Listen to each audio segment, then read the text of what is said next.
Hello team, welcome to another ATP Geopolitics video with myself, Jonathan MS Pierce. This is a Frontline update for the 31st of May 2024. Been a very busy day. Sorry I've had an awful lot of content out today in terms of the length of the videos. There's just so much news flying around at the moment, and it's all pertinent to the general state of affairs in Ukraine and what it's going to be like going forward.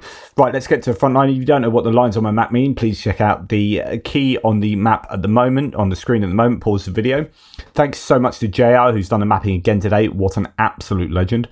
We are going to go first of all to... Well, first thing to note is that not a huge amount of change on the front line. In fact, let's have a bit of preamble to do with what I've been talking about recently. I've been on quite a positive journey over the last week. I think Russia are somewhat... I think culminating is too strong. I think they're struggling to be able to, well, I guess culmination is quite right.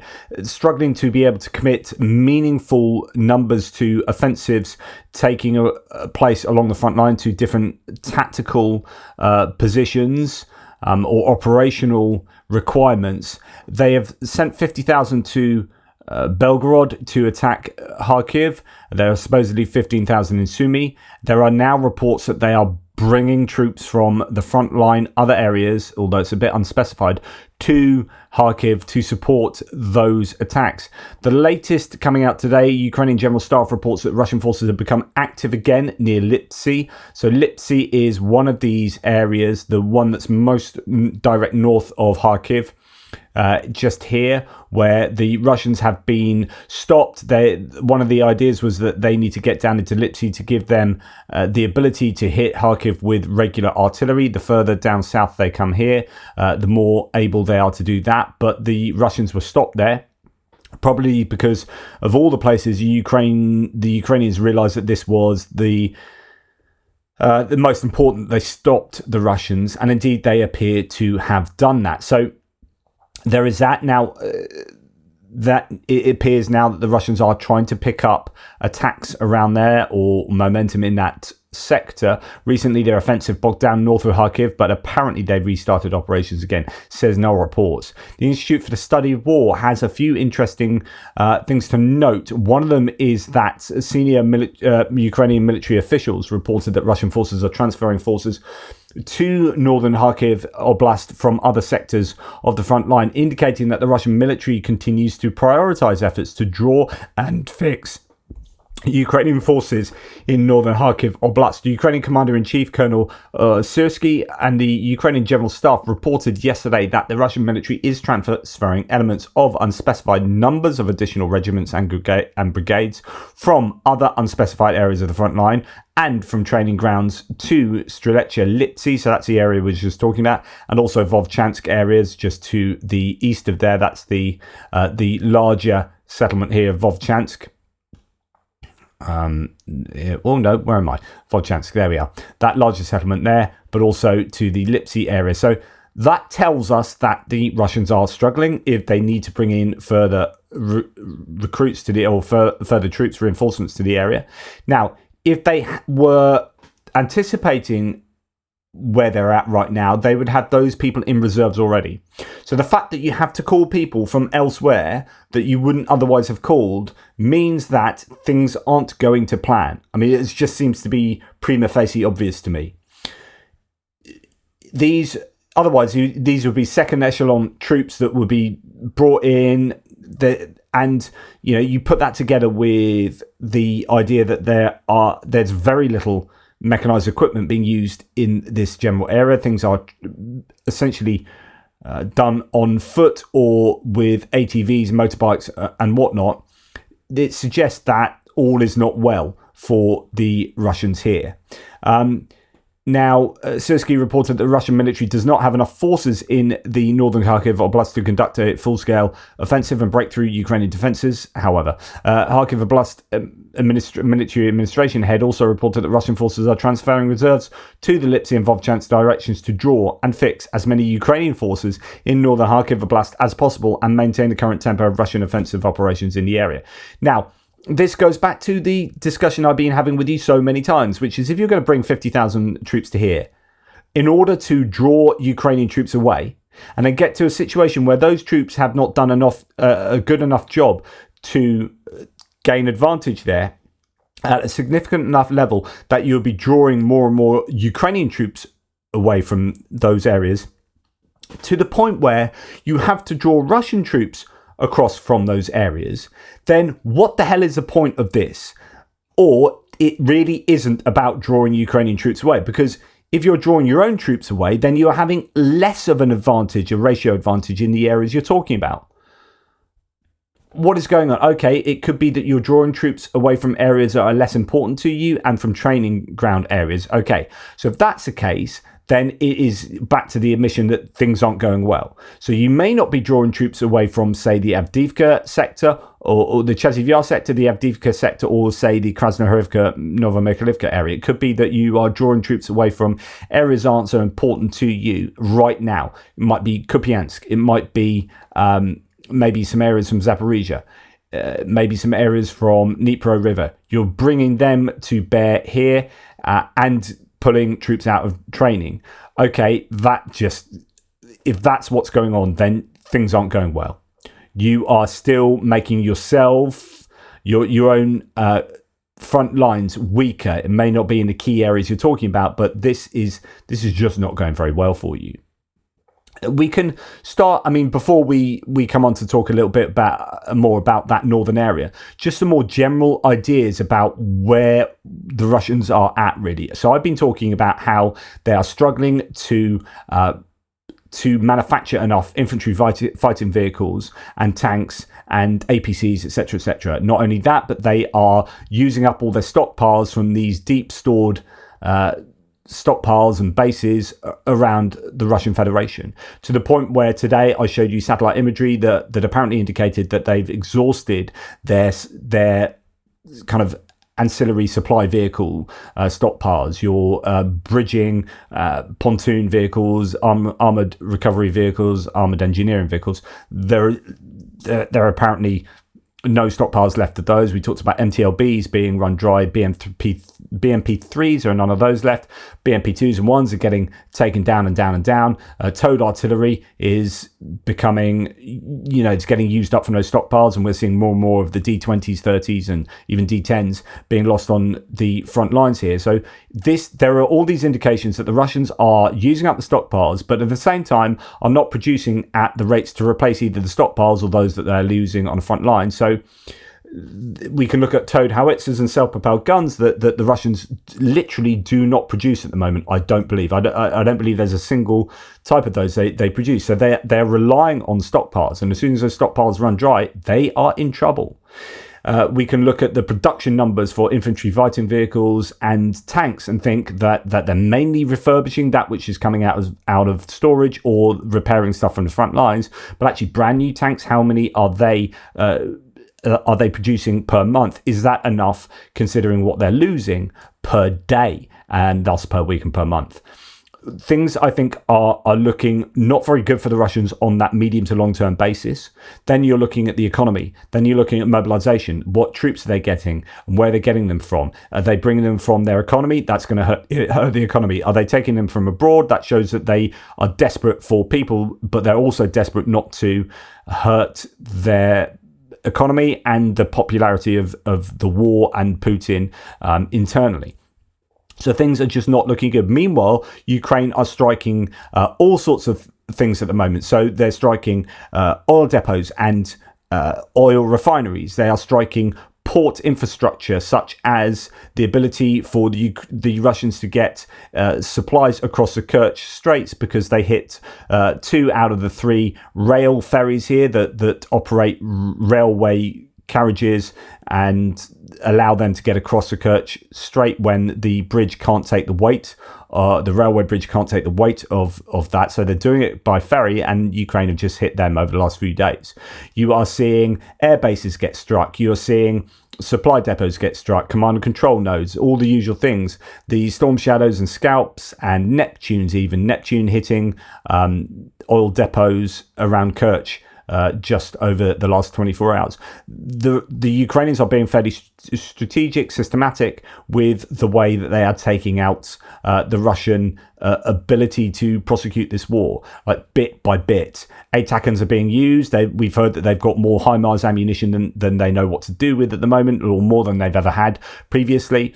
There are going to be more and more strikes, and hopefully more and more strikes now up into Belgorod. So we might start seeing the Russians bring to bear more troops in this northern sector, but also start to get hit with HIMARS and US, UK, French provided weapons like cruise missiles be used in this area. And that could turn the tide here. I think things are generally looking challenging for the Russians. So then we go back to see what the ISW can throw in as well. The Russian government has approved a package of amendments to the Russian tax code on May the 30th that will introduce a progressive income tax starting in 2025, marginally placing some of the financial burdens on Russia's long war effort in Ukraine onto Russia's wealthy elite.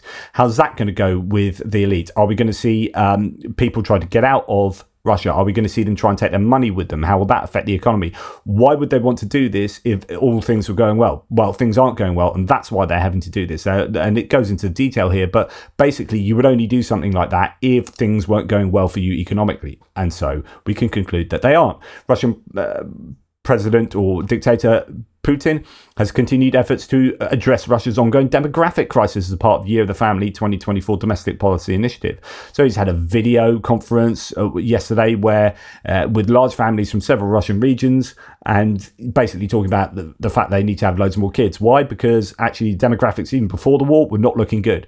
And then you add the war into it, where men are getting killed on a huge scale, and also that means that the already problematic if you like, replacement levels of those human beings, the birth rates that were already problematic are going to be even more problematic as the men are not there to impregnate the women, etc., etc. This is an issue. It's an issue right now. They need men on the front lines right now. They don't have them, but they're also looking 20 years down the line, and they're not going to have enough people for a successful economy, a buoyant economy. So this is an acceptance that Russia are not only in a very short term, they're not just facing real short-term problems, they're facing real long-term problems demographically and thus economically. So, you put all of these pieces of the jigsaw together, and I am fairly confident you have a picture that is not looking good for Russia. They are in trouble. Right, then back to this northern area. Ukrainian forces regained positions within Vovchansk, apparently. So this is Ukraine pushing back amid continued Russian offensive operations in that area, and that happened on May the 30th. Geolocated footage published yesterday indicates that Ukrainian forces recently regained positions within central Vovchansk, and here we have Vovchansk with this is the geolocation that's been mentioned here. The Ukrainians fighting from house to house. That has been geolocated to here, so hopefully this is going to give us some indication that the Ukrainians have moved forward, and that's well within the Suryat maps Russian controlled zone. So there are Ukrainians working house to house in this area, and one would presume then you're going to have some grey zone in front of that, and then the Russian control zone, which would then indicate that either Deep State maps is correct, or indeed Andrew Perpetua's mapping is correct, and that's where the Russian defensive lines are, and Suryat maps is wildly inaccurate in that area. That wouldn't surprise me, but anyway, there is some geolocated evidence to suggest that. And then the ISW goes on to say Russian Kharkiv Oblast Occupation Administration head claimed that Russian forces control about half of Vovchansk, that's coming from the Russians, and that Ukrainian forces continue counterattacking in the settlement. The Ukrainian Kortitsia group of forces spokesperson stated that Ukrainian forces control most of Vovchansk, so two different narratives going on there, and that Russian forces are using airstrikes to support ground assaults to advance. Now this appears to be true because we can see that here they are using UMPK glided guide bombs to strike Vovchansk still, and these are significant pieces of ordnance. So that is happening in Vovchansk. It is not pleasant.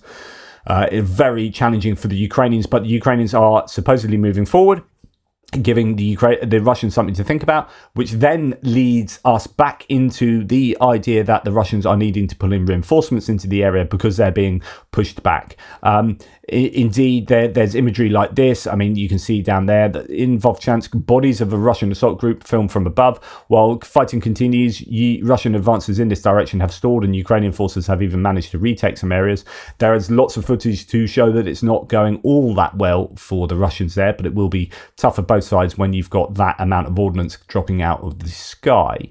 ISW then continues by saying that they assess that Russian forces have not been able to establish positions on the south bank of the Vovcha River.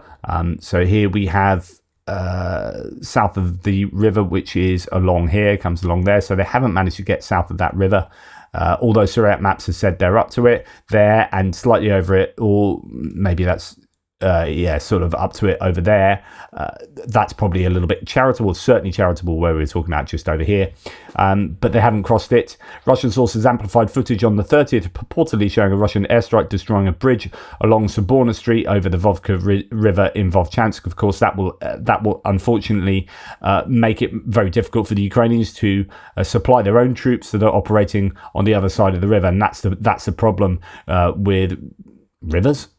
Certainly in these urban areas where it's going to be very difficult for the Ukrainians to easily supply with mechanized equipment any of their troops on to the north of that river. And then it says later, a Russian mail blogger who reportedly recently visited Vovchansk claimed that Russian forces, so this is coming from a Russian, often travel on foot, motorcycles and all-terrain vehicles, ATVs, quads, in frontline areas in northern Kharkiv Oblast. In other words, it's not going very well there. They're not exactly what I've been saying previously. They're not using mechanized equipment much, and the equipment they do use is in the form of motorbikes and quads, or they're just operating on foot. What does that say? Why would that be the case? You know, if you could use that equipment, surely you would. Why would you insist on sending your troops in on foot and with only supply from golf carts and motorbikes? Look, why would you do that voluntarily? Well, the only reason you would do that is because you had no other option. You just don't have that depth of or that stock of mechanized equipment to do otherwise. So that's what we have from there. Just finally, Russian military is transferring, this is Euromaidan Press, referring back to the ISW, which we've already talked about, but just to say lots of people are talking about that the Russian military is transferring additional regiments and brigades from elsewhere to support what they're doing up in northern Kharkiv. Right, then we come to the northeastern axis from Kupiansk to Svatove to Kreminna.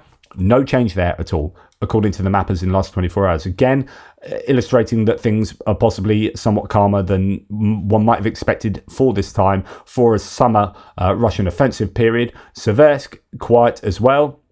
Remember, there were claims that Ukraine had retaken Vesely, but I haven't seen any claims concerning that over the last a few days or so. Then when we come to Chasiv Yar, we see that Deep State Maps has a little bit of Russian gain in that northern part of the canal micro district to the eastern side of the canal. Again, considering we were expecting Chasiv Yar to fall either by now. Some people are saying, well, the Russians will have taken it by the end of spring, early summer. Some now saying by the end of, some still saying by the end of summer they expect it. That's battalion commanders in Chasiv Yar, by the way. I don't know if that's still definitely going to be the case, because I'm kind of reassessing how strong the Russians are. But they could suddenly bring to bear lots of reinforcements. But if you're thinking, if they're that desperate to reinforce northern Kharkiv with people from training grounds and people from elsewhere on the front lines, if that's actually true, then what does it say about the chances of properly taking Chasiv Yar? How many people can they throw at that?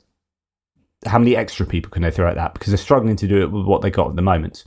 There might be like tens of thousands of conscripts and thus eventually contracted soldiers to come through from their annual kind of conscription. There could be other sources of large numbers of Russians, but if they are being attrited at the rate they are currently, then I can't see them being able to seriously build up a force that has the quantity to do quite what they want. Then when we come down to Avdiivka, again, it's the same places, but really limited advances here. We have some small gains around the Solovyove area, just south of Ocheritina there. Where the Russians have been moving towards Novopokrovska. I think we do have something on this. This is mainly from yesterday. Well, no, this actually came out this afternoon.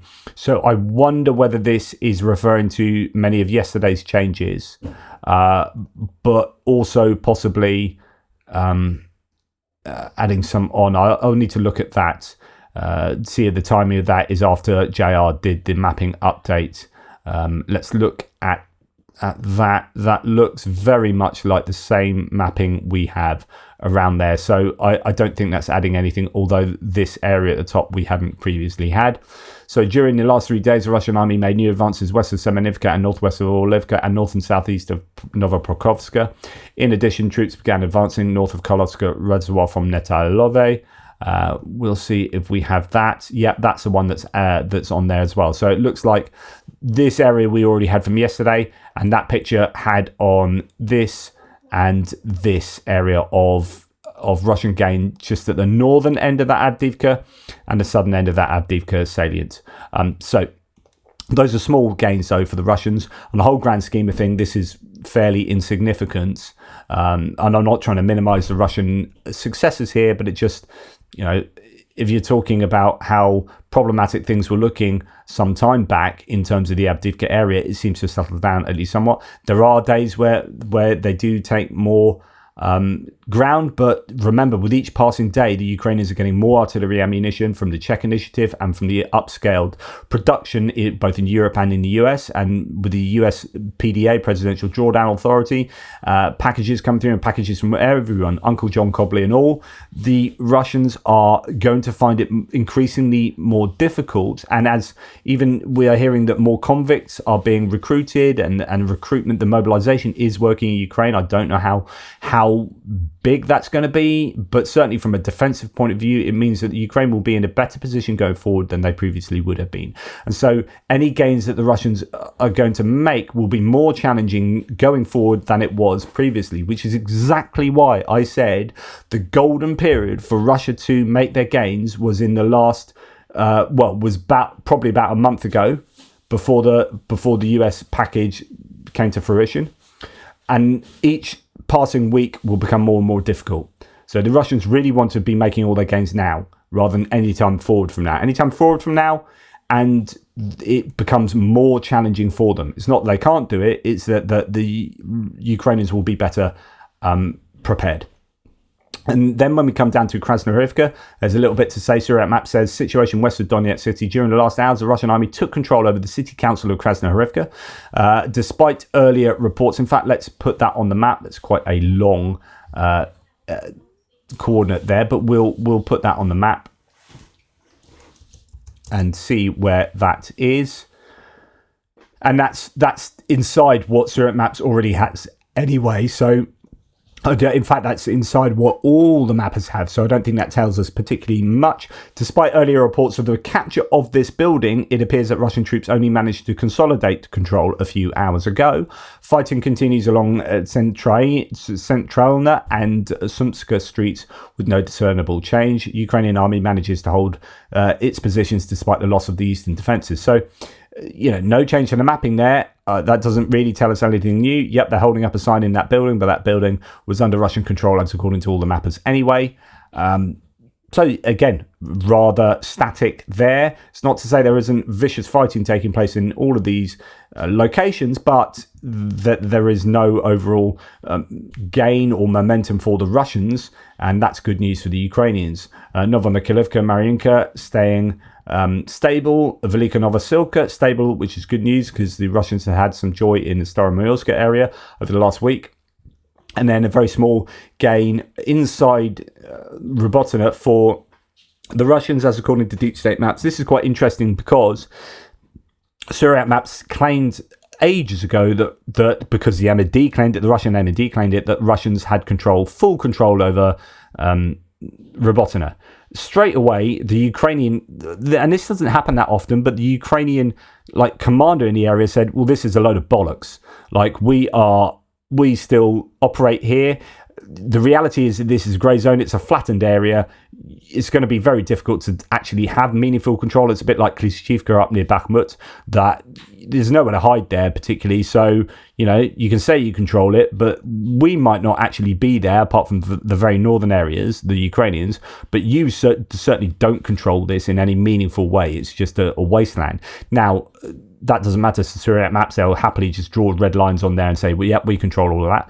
But if you look down here, we've got Andrew Perpetua saying, okay, this southern area of trees beneath, to the south of Robotyne, and then going into, maybe for deep state maps, going a little bit further north into the first couple of streets of Robotyne, the Russians control. Okay, yeah, but that's very different to what Syriac Maps says of the area. And, that's what happens if you take, without any degree of skepticism, what the Russian MOD say as gospel truth. And it's just simply not the case.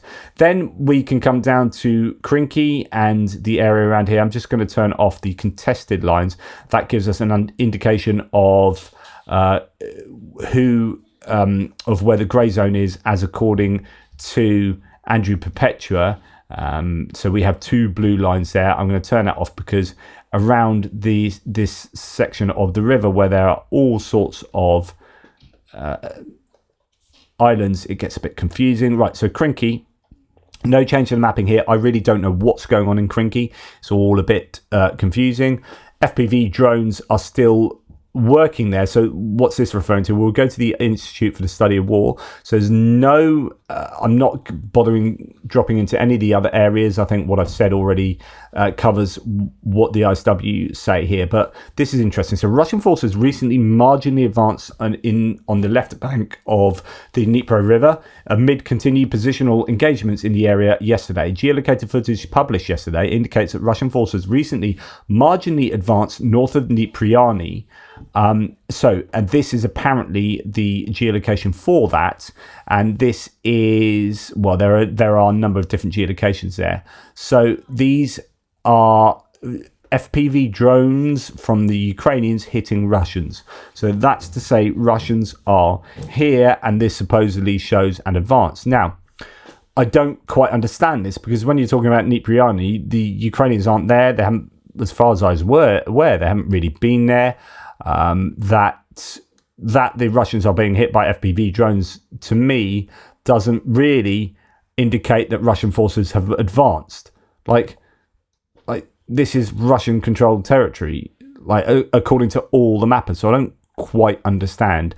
ISW sometimes. They make some claims that I really appreciate what they do, but I don't understand marginal gains in places that it makes no sense for that to be the case. But anyway, there you go. What do I know?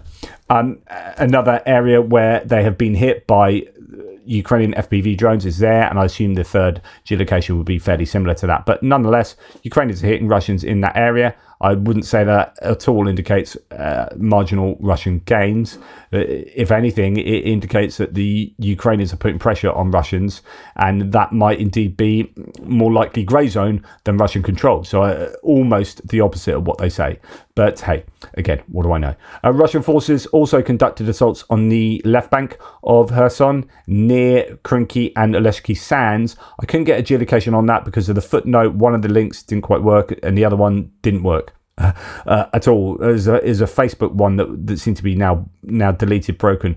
I don't quite understand what it means by Russian forces conducted assaults near Krinky. I get that, and the Oleshki Sands, and near Nestraya Island. Okay, I do get that, which is, so Oleshki Sands are here. So I don't, where would the Russians be assaulting near here other than Krinky? But they say Krinky and the Oleshki Sands, so I don't really get that, unless maybe it's over here. But then why not say near Pidstepny or whatever? But no, they mention near Oleshki Sands, but also this island down here that most people seem to think is a grey zone. Syriac maps seem to think that Russia control all of these areas, but this has this has been contested, I think, for some time. The Russians keep attacking it with all sorts, boats, jet skis, any number of things. They've lost quite a lot here. The Ukrainians lose a lot of boats on the river as well. It has to be mentioned. There's a high attrition rate for boats for the Ukrainians. So anyway, battles going on for that island. That's my synopsis of what's going on. Let me know if again you think I'm being too positive. I just think there's this, I don't know. The Russians have failed to gain a serious momentum that we were worried about when they were marching through Avdiivka with the aviation doing all sorts of damage. I wonder whether the loss of 6 planes in May, in generally, as far as I can understand it, in this kind of area, has stopped them using guided glide bombs as much on the Avdiivka front as they were. I don't know about that. It's a massive speculation, but I wonder whether them slowing down here might have something to do with a lack of aviation support. And I wonder what will happen here, because they have been using aviation a lot in Kharkiv Oblast. I wonder whether the change in restrictions means that the Ukrainians might start taking out Russian fighters here, because they were explicitly mentioned. So these bombers that are being used, if you wheel up a Patriot launcher to this kind of general area, you might see suddenly a bunch of Russian planes drop out the sky. Now that would be absolutely brilliant and would help the Ukrainians even more in that area, and they're doing pretty well, the Ukrainians there, all things considered. But yes, that's my general synopsis. Let me know if you agree. Take care, guys. Speak to you soon.